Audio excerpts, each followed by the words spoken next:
Hello, আসসালামু আলাইকুম guys. তো আশা করি সবাই ভালো আছেন। তো আপনারা অনেকেই আমাকে বলতেছেন আমার উইথড্র অপশন অফ করে দিয়েছে কেন ডিপোজিট করার পরে।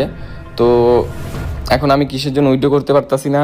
তো এটা অবশ্যই কী কারণে করতেছে, এক একটা আইডির এক এক প্রবলেমের জন্য উইথড্র অপশন অফ করে দিচ্ছে।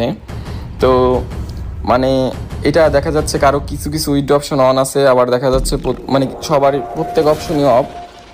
তো এইটা কিসের জন্য করতেছে, অবশ্যই মানে কোনো প্রবলেমের কারণে হয়েছে এটা, মানে এক একটা আইডির এক এক প্রবলেম হচ্ছে।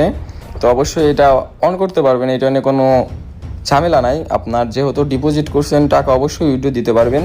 তো কোনো কারণবশতের জন্য এগুলো অফ করে দিচ্ছে। তো যাদের এই উইথড্র অপশনগুলো অফ হয়ে গেছে, তো অবশ্যই আমাকে নক করবেন হোয়াটসঅ্যাপে কিংবা টেলিগ্রামে। আমার নাম্বার ডিসক্রিপশন বক্সে দিয়ে রাখবো। আর এইটা অপশন অন করা যাবে অবশ্যই। তো কি প্রবলেম ওইটা দেখে অবশ্যই অন করে দিব। আর যারা সাইট থেকে ডিপোজিট করেন তো তাদের এই প্রবলেম অনেক হচ্ছে, আর যারা মানে অনেক বলতে অনেক হচ্ছে। তো অবশ্যই যাদের এই প্রবলেমটা ফেস করতেছেন আর মানে হয়ে রয়েছে আইডিতে ব্যালেন্স আছে বাট উইথড্র দিতে পারতেছেন না, অবশ্যই আমাকে নক করবেন, এটা আমি সলভ করে দিব। আর এটা সমস্যা নাই, আপনারা সলভ করে দেওয়ার সাথে সাথে উইথড্র অপশন অন হয়ে যাবে, আপনারা সাথে সাথে উইথড্র দিতে পারবেন। তো আশা করি বুঝতে পারছেন। তো যাদের এই প্রবলেম হচ্ছে অবশ্যই আমাকে হোয়াটসঅ্যাপ কিংবা টেলিগ্রামে নক করবেন।